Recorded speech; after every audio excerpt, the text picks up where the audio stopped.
You used to know your partner. You used to stay up too late talking. You used to laugh at the same things, reach for each other without even thinking about it. And somewhere in the middle of building a life together, the jobs, the kids, the schedules, the years, you drifted.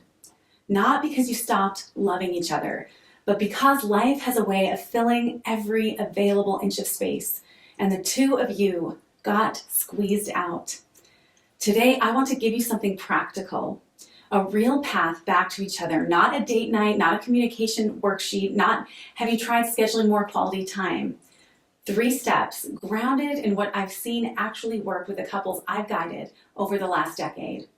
I'm Becky Moller, mindfulness and meditation teacher, author of Undone, Unafraid, and the creator of Undone Academy, a mindful framework for healing almost anything.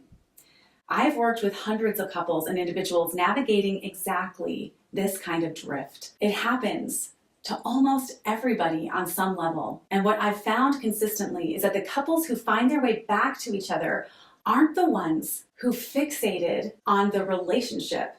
They're the ones who got more honest with themselves first. Let me show you what I mean. There's a painting that hangs over my bed by Linda Curley Christensen, and it's called Gently Up the Stream. And if you notice, there's 2 people rowing in individual boats, and they're rowing gently upstream from this huge waterfall that's right behind them. This was a principle that was also transformative for my own marriage, rowing your own boat. Most of us think about marriage as though there's 2 of us in the same boat. And when our boat isn't going the way we want it to go, it's really easy to blame the other person because we think of them as being in our boat. We think they're supposed to be showing up on our agenda and that what they're doing is going to determine where our boat ends up. But the reality is that in relationship, we're each in our individual boats with a shared agreement and understanding that we've chosen to take this journey together in proximity with each other. When we start to realize and take ownership of our own boat, it changes everything. Here's the thing most couples miss. You cannot truly reconnect with your partner before you've reconnected with yourself. That sounds simple, but it isn't. Most of us try to fix the we before we've dealt with the I. We're trying to fix the boat that we think we're both in, which usually means we're trying to fix our partner, instead of realizing we're in our own boat and we've got to figure out what's going on in our boat to really determine where we're going. We go into the conversation about connection while we're still disconnected from ourselves, anxious, defended, half present, running on empty. And then we wonder why the conversation doesn't go the way we hoped. Real contact between 2 people, the kind where you actually feel each other, requires 2 present people, not 2 people going through the motions. It's 2 people who have actually landed in the room and who are rowing their own boat enough to know what's going on with them. So the 3 steps I'm going to give you today aren't about your relationship exactly. They're about you. And then about the 2 of you, in that order. Step 1, before you try to connect with your partner, you need to be present in your own body. I know that sounds like a detour to most of us, but it isn't. It's the whole road, really. When we're dysregulated, stressed, anxious, running the mental to-do list, bracing for conflict, still unpacking the last conversation in our heads, we're not available for real contact. We're operating in survival mode, and you cannot be intimate from survival mode. When we're in survival mode in relationship, we're usually approaching our partner on some level with the expectation that our partner's job is to regulate us, to make us feel better. And that simply isn't our partner's responsibility. That's our responsibility. That's rowing our own boat. What I teach in Undone Academy is a daily practice of anchoring. It's just a few minutes, even a few seconds, breath, body awareness, a single question. What's at my center right now? Where am I right now? Not where do I need to be, not what's wrong, just what's here now. What's at my center? What this does over time is train you to find your center on demand, Not only when life is quiet or perfect, because life is rarely quiet and never perfect. It allows you to find your center in the middle of the mess. And when you can find your center in the middle of the mess, you can show up differently in your relationship. You're steadier, you're less reactive, you're more there, and you're not pushing your stuff onto your partner expecting them to clean up whatever mess is in there that you don't know how to deal with. One couple I worked with, I'll call them Fred and Tina, came to me with significant strain in their marriage. Different views on faith, tension in the bedroom, an adult child struggling with depression. They started working this practice individually, and Fred said something after a few months that I've heard many times since. I have more emotional awareness than I've ever had in my life. I'm learning how to recognize my emotions and how to speak kindly to myself. This had nothing to do with Tina. This was his work in himself. That was the starting point. And Tina noticed.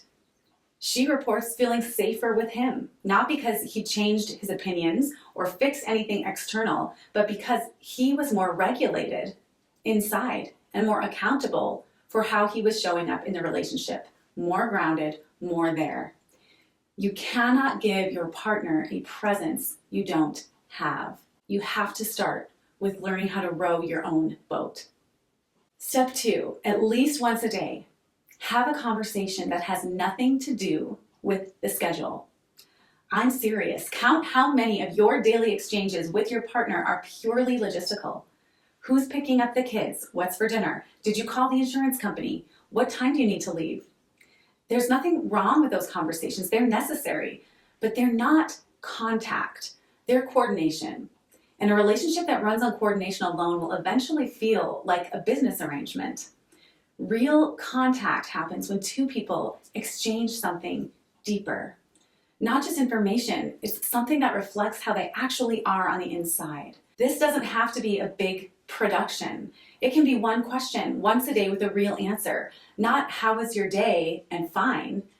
Something with a little more specificity, like what was the hardest moment of your day? What are you looking forward to this week?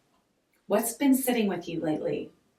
And then, this is the harder part, actually listen to the answer, not to fix it, not to top it with your own, just to receive it. One woman I worked with described her marriage before this practice as years of skimming the surface, letting careers and kids and other responsibilities squeeze between us. She said, without this work, I can absolutely see us living our whole lives that way and never realizing there was another level of intimacy and connection possible.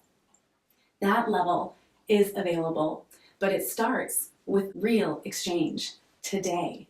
Step 3, treat your partner like someone you don't fully know yet. Because here's what happens in long-term relationships. We stop being curious. We think we know this person. We can predict their opinions, finish their sentences, tell you exactly how they'll respond to any given situation. We've replaced the actual human being in front of us with our mental model of them. And that model is almost always outdated. People change, especially in midlife. The person you built a life with in your 20s or 30s has been quietly becoming someone different, carrying things they haven't said, wanting things they haven't named, growing in directions you may not have noticed. And so have you. Curiosity is intimacy. I mean that as literally as I can say it. The moment you get genuinely curious about who your partner is right now, not marinating in the fact that you know exactly who they were 5 years ago, not fantasizing about who you need them to be. The moment you can, what we call in this mindfulness world, we call it emptying your cup. You empty your cup because a cup that's full, there's no room to pour the tea. So the basis of this work in mindfulness and in relationship is to empty the cup. And the moment we do, the relationship starts to breathe again. This doesn't require a retreat or a therapist's office. It requires a question and the willingness to be surprised or open to the answer. Ask something you don't already know the answer to. And stop telling your partner what they think or feel. Listen without an agenda. Let yourself really absorb what you hear. That's it. That's the whole of it. 3 steps. Come home to yourself. Replace coordination with real contact and get curious. Empty your cup. None of them require your partner to do anything different. That's by design. The most powerful move in any stuck relationship is almost always a unilateral one. One person deciding to show up differently, not because they're giving in, but because they've gotten grounded enough in themselves to actually be present and take ownership of the boat they're rowing. Because in the end, it's the only thing you have any control over. Fred and Tina, the couple I mentioned earlier, about 5 months into doing this work, their oldest son had a serious mental health crisis. And what they told me afterward stopped me cold. They said they couldn't believe how steady they felt. In that moment of crisis, they knew what was theirs to hold and what wasn't. They found their next right step without falling apart. That's what this work builds. I see it over and over again with my students. Not just a better relationship. It forms a better foundation. One you can stand on when things get hard. If you want to start right now, I put together a free couples check-in guide, a short PDF with the exact questions that I give every couple I work with and the exact ritual my husband and I have been doing for 10 years now. It's designed to help you and your partner have a real conversation, the kind that's a connection that can create intimacy, one that goes past the logistics and gets to what's actually true. The link is in the description. And if you're feeling ready for something more immersive, a full experience to do this work alongside other couples in a guided, embodied setting, my annual couples retreat is coming up in September. That link is in the description too. While none of these tools require a retreat or a session, for many of us, putting ourselves in that place where we can actually experience the change that can occur through these tools is life-changing. And it puts us on that trajectory that we can then continue into our regular life. So those links are in the description below. If the timing is right for you to really invest part of yourself into this relationship work, I'd encourage you to secure your spot before we fill up. And if you're struggling with connection with your partner and feeling intimacy, you should watch my video on how unresolved trauma can impact your relationships. That's a really crucial piece to this puzzle that would probably serve you. I'll see you in my next video.